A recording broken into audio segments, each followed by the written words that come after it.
جو کہ حق ہے ہو کے رہے گا۔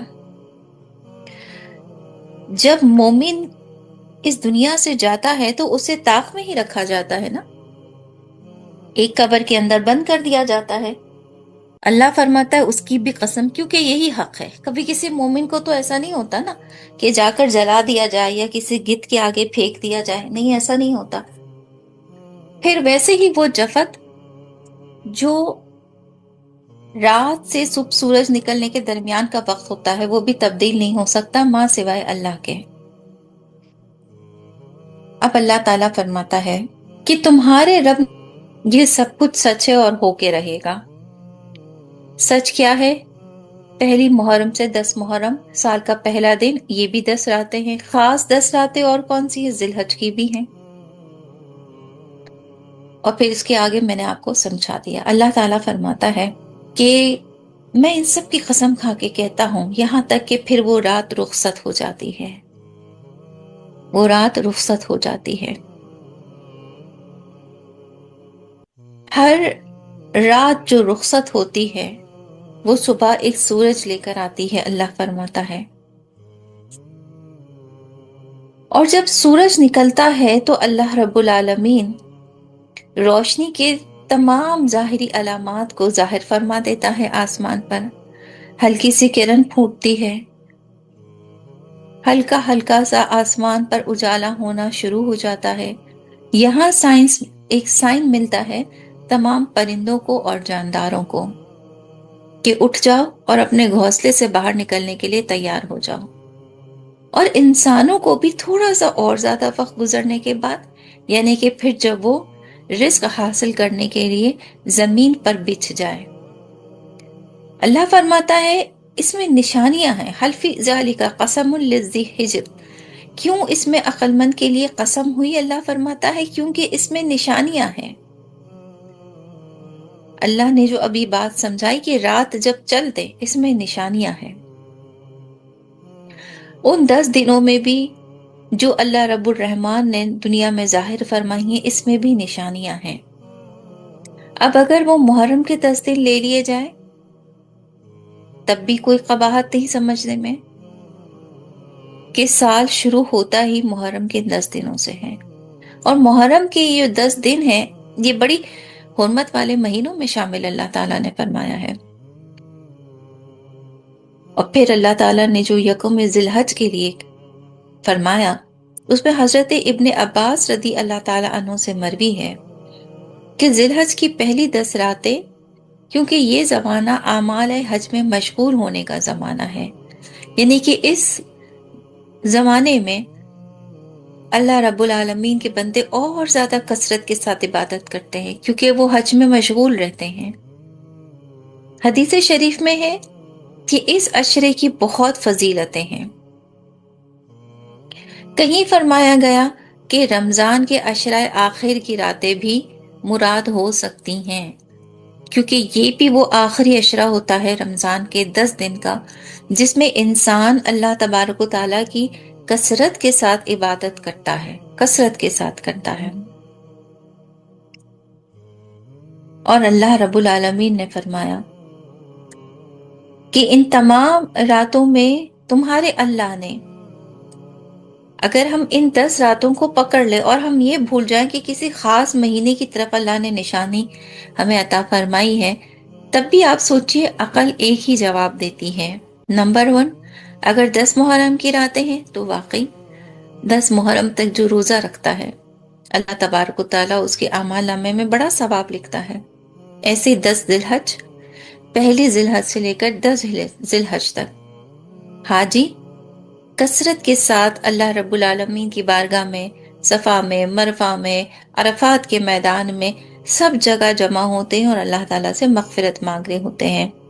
اور اگر رمضان کا آخری عشرہ لے لیا جائے تو یہ بات بھی کسی سے ڈھکی چھپی نہیں کہ آخری عشرے میں ہی لیلۃ القدر بھی نازل ہوتی ہے، اور آخری عشرے میں بھی انسان روزے کے ساتھ اللہ تعالیٰ کی بہت عبادت کرتا ہے۔ اللہ تعالیٰ فرماتا ہے کہ یہ تمام راتیں جب نکل جاتی ہیں اور جب صبح ہوتی ہے انسان رزق روزی کے لیے اپنے گھروں سے نکلتا ہے، اگر کوئی سمجھے نا تو اس میں بڑی عقل مندانہ بات ہے۔ حج کرنا گناہوں کو صاف کر دیتا ہے، حج کرنے کے بعد تو ارکان باقی نہیں رہتے۔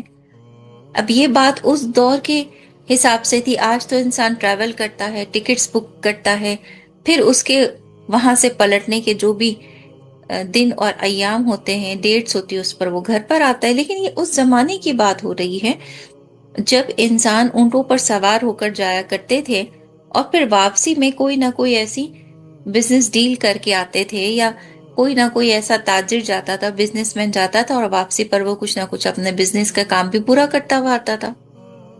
تو اللہ تبارک و تعالیٰ نے یہاں پر یہ فرمایا کہ جب تم حج سے پہلے ان ایام میں جو شروع کے 10 دن ہے اللہ تعالیٰ کی عبادت کرتے ہو، اس میں تم بڑے عقل مندانہ کام کرتے ہو، کیونکہ تمہارے سارے گناہ معاف ہو جاتے ہیں۔ رمضان کے آخری عشرے میں جب تم عبادت کے لیے کھڑے ہوتے ہو اور اپنی دنیاوی زندگی کو ترک کر دیتے ہو، اور یہ 10 دن روزہ بھی رکھتے ہو، اس کے اندر اعتکاف بھی کرتے ہو، شب قدر کو بھی تلاش کرتے ہو، اللہ رب الرحمن تمہارے گناہوں کو اس میں بھی معاف فرما دیتا ہے۔ اور محرم کا مہینہ وہ تو ہے ہی حرمت والا مہینہ، عزت والا مہینہ، بے شک وہ بھی ہے۔ محرم کے 10 دن روزے رکھنے کا بڑا احسال ثواب ہے۔ آپ اور میں ہم سب جانتے ہیں اس اسٹوری کو کہ میدان کربلا میں کیا کیا ہوا۔ پیارے نبی کے پیارے نواسے اسی میدان میں اس دنیا سے گئے، اور نہ جانے دین اسلام کے کتنے خوبصورت چاند ستارے کربلا کے میدان میں شہید ہو کر جامع شہادت نوش فرمائے ہیں۔ اور صرف اس لیے کہ حضور کریم صلی اللہ علیہ وآلہ وسلم جس دین کے لیے اپنے آپ کو اس دنیا میں منوانے چلے تھے اللہ رب العالمین کے حکم سے، وہ دین اسلام کا پرچم سر بلند رہے۔ بیک آف دا اسٹوری محرم کی صرف اتنی ہے، دین اسلام کا پرچم بلند رہے۔ اللہ تعالیٰ فرماتے ہیں یہ دن بھی بڑے خاص ہے۔ تو اب جو عقل مند چاہے جس طرح سے چاہے اس بات کو سمجھ لے، اگر وہ 3 ڈیسائیڈز کرتا ہے کہ اگر محرم کا مہینہ ہے، رمضان کا مہینہ ہے یا ذی الحج کا، اللہ فرماتا ہے جواب ایک ہی نکلے گا کہ انسان گناہوں سے پاک ہو جاتا ہے ان ماہ کے 10 دنوں میں اللہ تعالیٰ کی عبادت کر کے۔ اور پھر اس کے بعد اللہ تعالیٰ فرماتا ہے کہ جب جو چاہے اپنی رزق کے لیے نکل جائے، اپنے گھروں سے باہر عید کے بعد نکل جائے، محرم کے 10 دن ختم ہو نکل جائے، ذی الحج یعنی کہ حج کر لے، عرفات کے میدان سے آ جائے، کنکریاں مار لے، دوسرے دن ٹھیک ہے آزاد نکل جائے۔ اللہ تعالیٰ فرماتا ہے یہ بڑی خاص عقل مندوں کے لیے اس میں قسم ہے۔ اللہ نے فرمایا ہر انسان کے لیے نہیں قسم فرمائی اللہ نے۔ اللہ فرماتا ہے یہ جو میری اللہ کی قسم ہے نا، اس میں عقل مند کے لیے قسم ہوئی ہے۔ اس بات کو ہر کوئی گہرائی سے نہیں سمجھ سکتا، اللہ فرماتا ہے۔ تو بس اے بندو، شب قدر جیسی رحمت پاؤ، شب قدر کی رحمتوں کا نزول جب تم پر ہو تو اس سے واقعی عقل مند ہو جاؤ۔ شب مزدلفہ میں جب ٹھہرو، وہ 5 دن جب تم قیام کرو، اللہ رب العالمین کی خوب خوب خوب بندگی کرو، اس میں عقل مندی ہے تمہارے لیے، اللہ فرماتا ہے۔ اور اللہ فرماتا ہے کہ جو عقل مند ہوتے ہیں نا، کچھ نشانیاں فرما رہا ہے اللہ، فرما رہا ہے یہ جو عقل مند ہوتے ہیں نا، اپنے عقل کے نزدیک ہمیشہ اسی چیز کی عظمت رکھتے ہیں جس چیز کو اللہ نے عظیم قرار دیا ہے۔ اللہ نے عقل مندوں کی ڈیفینیشن دی تاکہ کوئی یہ نہ سمجھے کہ میں تو بہت اچھی پروفیسر ہوں، میں تو بہت اچھی کوئی ڈاکٹر ہوں تو لہٰذا میں عقل مند ہو گئی۔ آپ ہیں، بالکل ہیں، کیوں نہیں، مگر اللہ کے نزدیک اللہ فرماتا ہے کہ عقل مند وہ ہے جو اپنی عقل کے نزدیک اس بات کی عظمت کو برقرار رکھے کہ جسے اللہ نے پسند کیا، جسے اللہ نے عظمت والے دن کہے، اسے وہ بھی عقل مند عظمت والے دن جانے، مانے اور پھر اللہ کی عبادت کرتا رہے۔ باقی اللہ فرماتا ہے کہ کچھ عجب نہیں کہ ہر انسان کے پاس اپنی اپنی عقل سے دلائل موجود ہوتے ہیں، کچھ بھی کہہ سکتا ہے، کچھ بھی سوچ سکتا ہے، اس کی مرضی ہے۔ ہم کسی کے تھاٹس کو چینج نہیں کر سکتے، تو یہاں پر اللہ تعالیٰ نے بھی یہی بات فرمائی ہے کہ کسی انسان کی سوچ کو تبدیل اللہ کے سوا تو کوئی نہیں کر سکتا۔ چوائس تمہاری ہے بندو، تم جو بہتر سمجھو وہ تم کرو، مگر اللہ کے نزدیک جو عقل مند ہے اس کی نشانی اللہ تعالیٰ نے بتا دی۔ اب اللہ آگے فرماتا ہے کہ عقل مند وہ بھی نہیں ہوتا جو بہت طاقتور ہوتا ہے۔ اللہ فرماتا ہے لوگ سمجھتے ہیں کہ یہ بڑا عقل مند ہے کیونکہ یہ طاقتور ہے، نہیں، ایسا نہیں ہے۔ اللہ فرماتا ہے عقل مندی کی یہ دلیل انسان کو سمجھانے کے لیے اور انسان کو سمجھنے کے لیے ناکافی ہے۔ وہ کیسے؟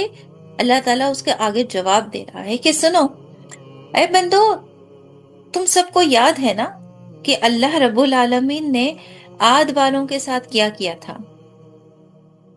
وہ جو عاد اور سمود کی قوم کے بارے میں ہم نے پڑھا تھا، یاد ہے آپ کو؟ اللہ تعالیٰ بھی یاد دلا رہے ہیں کیا ہوا تھا۔ ان کے قد تو بہت دراز تھے، اور عاد ارم اور ان کو عاد اولا بھی کہتے تھے، اور اہل مکہ جانتے ہیں کہ ان کی عمریں بہت زیادہ ہوتی تھیں اور قد بھی بہت طویل ہوتے تھے، اور وہ نہایت قوی ہوتے تھے، بہت طاقتور ہوتے تھے، یہاں تک کہ پہاڑوں کو تراش کر اپنے گھر بناتے تھے۔ اللہ فرماتا ہے لیکن کیا ہوا؟ حقیقت میں تھے تو کافر ہی، لہٰذا اللہ تعالیٰ نے جب ان کو ہلاک کیا تو وہ اللہ کی تدبیر کو سمجھ بھی نہیں پائے، اور جو بچ گئے اللہ فرماتا ہے وہ کون تھے؟ طاقتور تو وہ بھی تھے، عاد سمود کی قوم میں سے ہی تو مسلمان بھی تو ہوئے تھے نا۔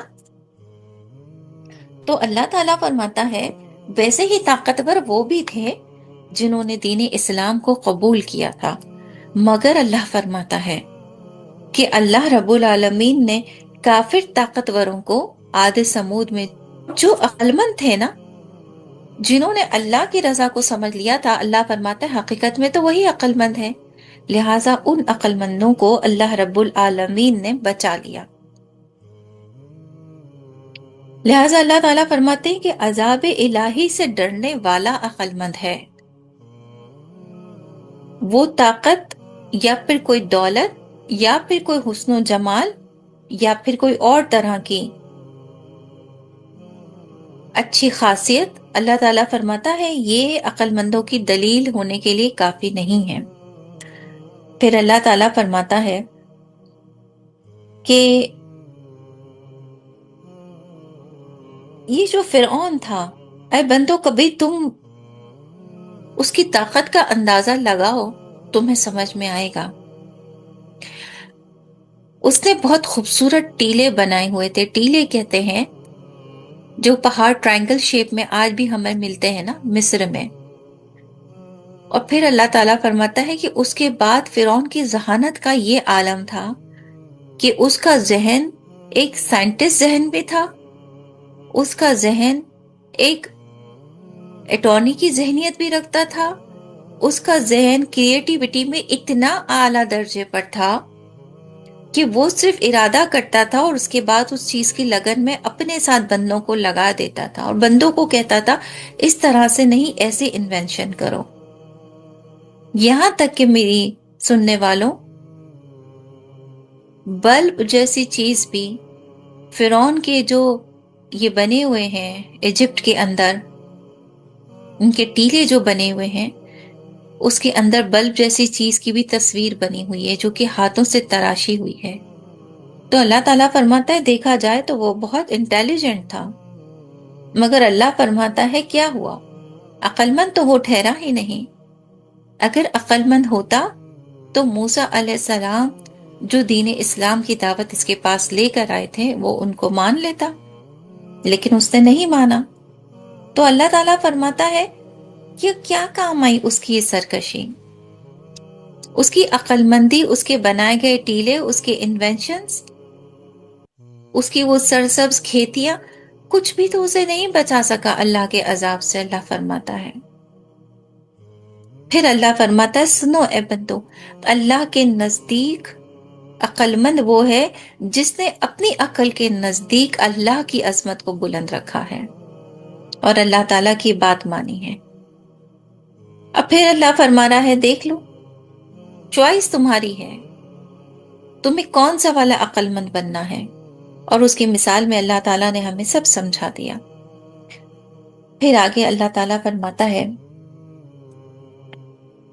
کہ رب العالمین تمہارا بڑا غفور الرحیم ہے بندوں، زمین میں فساد پھیلانے والوں کو بھی وہ پسند نہیں کرتا، اور جو زمین میں فساد پھیلاتے ہیں اور سمجھتے ہیں کہ وہ بہت عقل مند ہیں، کیوں؟ اس کی مثال میں اللہ فرماتا ہے کہ طول قامت میں اور زور قوت میں عاد کے بیٹوں میں سے ایک شداد بھی تھا، جس نے دنیا پر بادشاہت کی اور تمام بادشاہت اس کی متی ہو گئی، یعنی کہ باقی جتنی بادشاہت والے لوگ تھے جو بادشاہ تھے وہ سب کے سب شداد کی بادشاہت کے متی ہو گئے تھے، سر جھکا دیا تھا کہ وہی کیا، یہ تو بادشاہت، کسی بھی ملک پر اپنا راج کرنے کے لیے بہت ذہین ہونا ضروری ہے، سرکمٹینسز سمجھنا ضروری ہے کہ آگے چلتے چلتے چلتے چلتے کوئی ملک کتنا سپیریئر بن سکتا ہے۔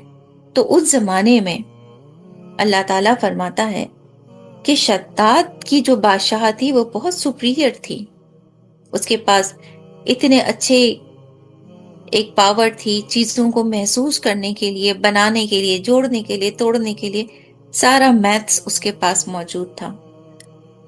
اور اللہ تعالیٰ فرماتا ہے کہ اس نے جنت کا ذکر سنا، جب اس نے جنت کا ذکر سنا تو وہ بڑی سرکشی میں آ گیا، اور پھر اس نے دنیا میں جنت بنانی چاہی، اور اس ارادے سے ایک شہر عظیم بنایا جس کے محل سونے چاندی کی اینٹوں سے تعمیر کیے گئے، جس کے محل، یہ سننے میں ایک سٹوری نہیں ہے، آپ اسے امیجنیشن کی طرح سے سنیے کہ آپ امیج کرتی جائیں کہ ایک بہت بڑا شہر، پھر اس شہر کے اندر جو محل بنائے گئے وہ محل سونے کی اینٹوں سے، سونے کی اینٹ، اور ایک اینٹ ایسا نہیں ہے کہ 2 کلو 3 کلو سے جیسے بن جاتی ہو، بلکہ پتہ نہیں کتنی اینٹیں، اللہ تعالیٰ فرماتا ہے سونی چاندی کی اینٹوں سے تعمیر کیے گئے، اور زبرجد اور یاقوت کے ستون اس کی عمارتوں میں نصب ہوئے، یعنی کہ اس کے ساتھ پتھر، قیمتی پتھر عمارتوں کے ستون میں اس نے فکس کیے، اور ایسے ہی فرش یعنی کہ فلور مکانوں کا بنایا، اور پھر اندر کے ستون بنائے، پلرز بنائے گئے، سنگریزوں کی جگہ آبدار موتی بچھائے گئے، اور ہر محل کے گرد جواہرات پر نہری جاری کی گئیں، نہریں بھی بنائی اس نے،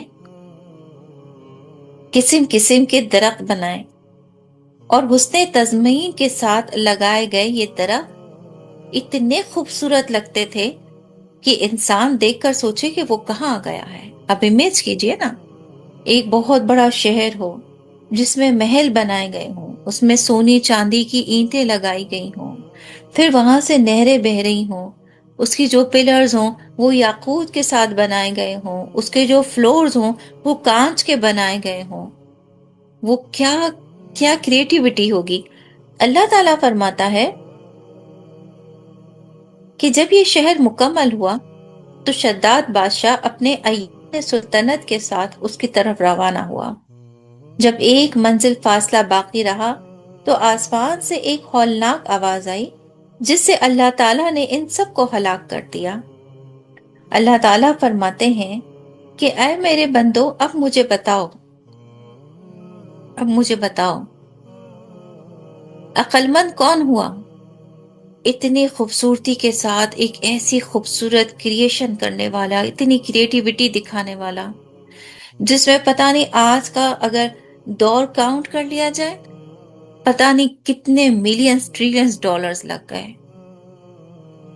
پر ایٹ دا اینڈ اللہ فرماتا ہے کیا ہوا اس عقل مند کے ساتھ؟ وہ تو اپنی جنت بھی نہ دیکھ پایا کہ اللہ نے اسے اپنے پاس بلا لیا، یا یوں سمجھیے کہ اللہ نے اسے نار جہنم کر دیا۔ اللہ تعالیٰ فرماتا ہے کہ امیر معاویہ کے عہد میں حضرت عبداللہ بن قلابہ صحرائے عدن میں اپنے گمے ہوئے اونٹوں کو تلاش کرتے ہوئے اس شہر میں پہنچے اور اس کی تمام زیب و زینت دیکھی اور کوئی رہنے بسنے والا نہ پایا تو تھوڑے سے جواہرات وہاں سے لے کر چلے گئے۔ یہ خبر امیر معاویہ کو معلوم ہوئی، انہوں نے بلا کر حال دریافت کیا تو انہوں نے تمام قصہ سنایا، اور امیر معاویہ نے کعب بن احبار کو بلا کر یہ ماجرا طلب کیا کہ کیا دنیا میں کوئی ایسا شہر ہے؟ انہوں نے فرمایا ہاں ہے، اور اس کا ذکر قرآن پاک میں بھی آیا ہے۔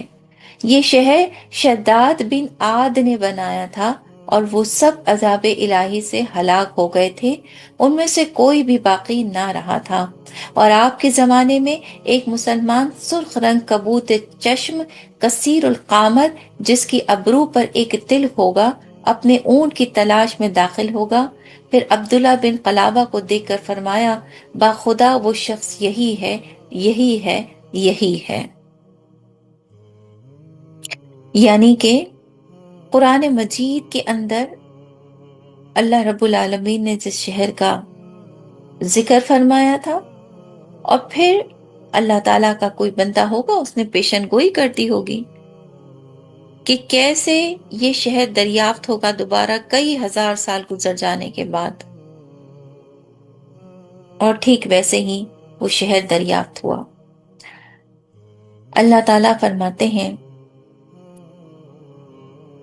کہ شہر کو اس وقت تک جوں کا توں ہی رکھا گیا تھا جب تک کہ وہ شہر دریافت نہ ہو گیا۔ اللہ تعالیٰ فرماتے ہیں یہ ہے تمہارا اللہ جس نے عاد اور سمود اور اس کے بیٹے کو بھی، شداد کو بھی عذاب الہی دے کر گرفتار کر لیا، مگر نشانی باقی رکھی اے بندو، اس لیے کہ اللہ تمہیں دکھانا چاہتا ہے کہ عقل مند وہ نہیں ہوتے جو اپنے آپ کو عقل مند کہتے ہیں۔ اللہ فرماتا ہے عقل مند اصل میں وہ ہیں جن کی نشانیاں اللہ نے قرآن مجید میں دے دی کہ سن لو میرے بندو، عقل مند کی نشانی یہ ہے کہ وہ اپنے نزدیک کی عقل میں اللہ کی عظمت کو برقرار رکھتا ہے، کبھی اللہ سے بڑھ کر کسی چیز کو نہیں سمجھتا۔ اب اللہ تعالیٰ فرماتا ہے یاد رکھنا بندو، تمہارے اللہ کی نظر سے کچھ بھی غائب نہیں ہے، کچھ بھی غائب نہیں۔ دوسرا اللہ تعالیٰ نے فرمایا کہ سنو، اپنے اللہ کو کبھی آزمانا نہیں، اپنے اللہ کو کبھی مت آزمانا، یعنی کہ کبھی کوئی بندہ یہ نہ کہے نعوذ باللہ کہ یہ ہم کر سکتے ہیں تو ہم نے اتنا اچھا کر دیا، اب اللہ کیا کر سکتا ہے، نعوذ باللہ، نعوذ باللہ، نعوذ باللہ۔ اللہ فرماتا ہے اپنے رب کو کبھی آزمانا نہیں۔ دنیا میں جتنی نعمتیں تم تیار کر لو، جب تمہارا اللہ فرمائے گا سمٹ جا، سمٹ جائے گی دنیا۔ جب اللہ فرمائے گا کن فیکن، روح قبض کر لے، روح قبض ہو جائے گی۔ یہاں تک کہ اللہ فرماتا ہے اے بندو، تمہارا رب وہ عزت والا رب ہے کہ تم پر اللہ جب چاہے روزی کو کشادہ فرما دیتا اور ایسے کہ تمہیں یقین بھی نہ آئے۔ اور جب اللہ تمہارے اعمال کے سبب تمہیں پکڑ لے، اور وہ اعمال جس میں تم نے گناہوں کے سوا کچھ نہ کیا ہو، یا کسی انسان کو حقیر جانا ہو، یا پھر اللہ کی راہ میں زکوٰۃ، خیرات، صدقات کرنا روک دیا ہو، تو وہ اللہ جب چاہے تمہارے مال کو تنگ بھی کر دیتا ہے۔ تو اللہ تعالیٰ فرماتا ہے اے انسانوں، اکڑ کس بات کی؟ جب تمہیں عزت دینے والا، دولت دینے والا، تمہاری فقیری کو دور کرنے والا تمہارا اللہ ہے، تو پھر کسی اور کی کیا مجال کہ اللہ کی اس ملکیت میں بھی ہاتھ ڈال سکے، چاہے وہ شداد جیسی جنت بنانے والا ہی کیوں نہ ہو۔ اللہ سے بڑا کوئی بھی نہیں ہے بندو۔ اور اللہ فرماتا ہے کہ سنو، جب انسان پر اللہ تعالیٰ اس کا رزق تنگ کر دیتا ہے تو کہتا ہے کہ میرے ساتھ تو فلانے نے برا کر دیا، یا کسی اور نے برا کر دیا، اللہ تعالیٰ فرماتا ہے اور وہی اللہ جب انہیں عزت کے ساتھ روٹی دے تو کہتا ہے ارے بڑے اچھے اعمال تھے میرے، کوئی نیکی کام آ گئی، اللہ نے بڑا رحم کر دیا۔ اللہ تعالیٰ فرماتا ہے یہ تمام جملے تمہارے اللہ کو پتا ہیں، پر اللہ تم سے فرماتا ہے کہ جب میں تم پر رزق تنگ کرتا ہوں اور تب تم کہتے ہو کہ اللہ یہ کیا ہو گیا، تو نے تو خوار کر دیا، تو اللہ فرماتا ہے کیوں نہیں، میں کیوں نہیں کروں؟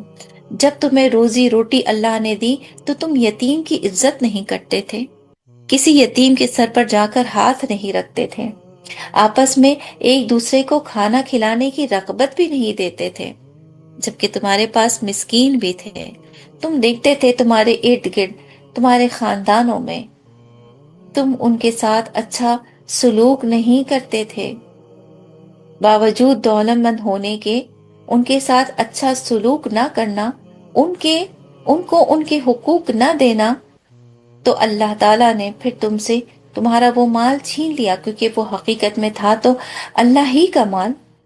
دوسرا اللہ فرماتا ہے کہ دوسرے پوائنٹ آف ویو سے جب تمہارے والدین کا میراث تم کو ملا تو تم پورا مال ہپ ہپ کر کے کھا گئے،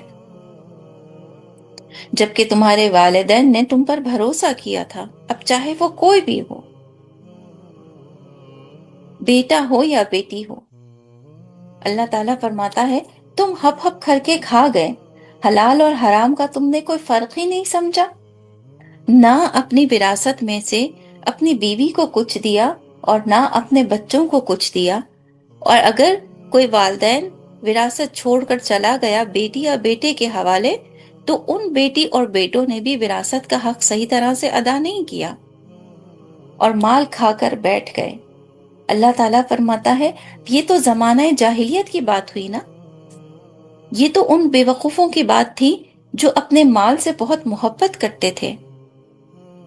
اللہ تعالیٰ فرماتا ہے عقل مند تو ہر اس چیز سے محبت کرتا ہے جو اللہ تعالیٰ کے نزدیک صحیح ہو۔ اللہ تعالیٰ فرماتا ہے کہ اللہ تعالیٰ کے نزدیک کون ہے عقل والا؟ وہ جو اللہ کی عظمت کو برقرار رکھتے ہیں۔ تو پھر تم نے کہاں اللہ کی عظمت کو برقرار رکھا؟ تم نے تو مال کی چاہت میں سب کچھ کھو دیا۔ پھر اللہ تعالیٰ فرماتے ہیں تمہیں اللہ نے خرچ کرنے کو دیا تو تم نے خرچ بھی نہ کیا۔ انسان خرچ کس پر کرتا ہے؟ کس پر کرتا ہے؟ اپنی بیوی پر کرتا ہے، اپنے بچوں پر کرتا ہے۔ اللہ تعالیٰ مال دیتا ہے تو رشتہ داروں پر بھی خرچ کرتا ہے، اللہ کی راہ میں زکوٰۃ دیتا ہے، اچھا کھانا کھاتا ہے، اچھا لباس بھی پہنتا ہے، اتراتا نہیں ہے، غرور نہیں کرتا، لیکن ہاں اچھا لباس پہنتا ہے۔ اللہ تعالیٰ فرماتا ہے مگر اے انسان تو نے تو یہ بھی نہ کیا، تو ہمیشہ بخل ہی بن کے رہا، بخیل ہی بن کے رہا، ہمیشہ یہی کہتا رہا کہ تیرے پاس تو کچھ بھی نہیں ہے، تیرے پاس تو کچھ بھی نہیں ہے۔ نہ تو نے اپنی بیوی کو سکھ دیا، نہ اپنے بچوں کو سکھ دیا، یہاں تک کہ اچھا لباس تک تو پہن کر اللہ کی بارگاہ میں شکر کرنے بھی نہ آیا۔ تو اللہ تعالیٰ فرماتا ہے پھر بتاؤ کہ وہ بڑی بڑی عمارتیں، وہ فرعون کا مال، سب کچھ کیسا اللہ ختم کر دیا، تو کیا تم یہ یقین رکھتے ہو کہ تمہارا مال فرعون کی اس خزانے سے زیادہ بڑھ کر ہوگا؟ یا پھر تمہاری طاقت سوچنے کی جو شداد نے پلان کیا، ایک ایسی جنت بنانا جس میں سونے چاندی کے محل ہوں، کیا تمہاری کریٹیوٹی اتنی بڑی ہے؟ اور اگر ہے تب بھی اللہ تعالیٰ نے ان کافروں کو، ان شداد جیسے انسانوں کو نیست و نابود فرما دیا، تو پھر تم کیا چیز ہو؟ اللہ فرماتا ہے اے انسانوں، اے مومن بندوں، یہ نہ کر کے آنا، کیونکہ جب زمین کو اللہ تعالیٰ ٹکڑا کر دے گا، پاش پاش کر دے گا اور ایسے ٹکڑے ہو جائے گی یہ زمین، اللہ فرماتا ہے کہ زمین کے اوپر جو یہ بلند ترین چوٹیاں اور پہاڑ ہیں نا، یہ بھی ریت بن کر زمین پر گریں گے۔ اور اللہ تعالیٰ فرماتا ہے کہ پھر فرشتہ ایک چیخدار آواز دے گا اس دنیا میں، اور تم سب کے سب یہ سن کر بے ہوش ہو جاؤ گے۔ اور سنو اے کافروں، تم سے بھی مخاطب ہے رب، کہ جب تمہارے پاس جہنم لائی جائے گی تو جہنم کے 70,000 باغیں ہوں گی، ہر باغ پر 70,000 فرشتے جمع ہو کر اس کو کھینچیں گے۔ باغ کہتے ہیں رسی کو۔ تو اللہ تعالیٰ فرماتا ہے جہنم کی 70,000 رسیاں ہوں گی اور ہر ایک رسی کو 70,000 فرشتے جمع ہو کر کھینچیں گے، اور جو جوش و غضب میں بھری ہوئی ہوگی، یہاں تک کہ فرشتے اس کو عرش کے بائیں جانب الٹے ہاتھ کی طرف لے کر آئیں گے۔ اس روز انسان نفسا نفسی میں ہوگا، کوئی کسی کو پہچاننے کے لیے تیار نہ ہوگا۔ ایک دوسرے سے کہا جائے گا، انسان کہے گا میں نے تیرے لیے کتنا اچھا کیا تھا، بیوی کہے گی کہ میں آپ کو نہیں جانتی، شوہر کہے گا کہ تیری لاڈ میں تیری رکھا کان سے دور رکھا۔ اللہ تعالیٰ فرماتا ہے بیوی نہیں پہچانے گی۔ ایسے ہی نہ ماں بیٹے کا ہوگا، نہ بیٹی ماں کی ہوگی۔ اللہ تعالیٰ فرماتا ہے اس دن تو کچھ سوچنے کا وقت بھی نہیں ہوگا جب سامنے جہنم کو لایا جائے گا۔ اب اللہ تعالیٰ فرماتا ہے کہ کافر کہیں گے کہ کاش انہیں دوبارہ سے دنیا میں بھیج دیا جائے۔ جب ان سے کہا جائے گا کہ جاؤ، اس جلتی ہوئی آگ میں تمہارا مقدر لکھ دیا گیا ہے، تو اللہ تعالیٰ فرماتا ہے کہ وہ بڑی سوچ سمجھ میں چلا جائے گا۔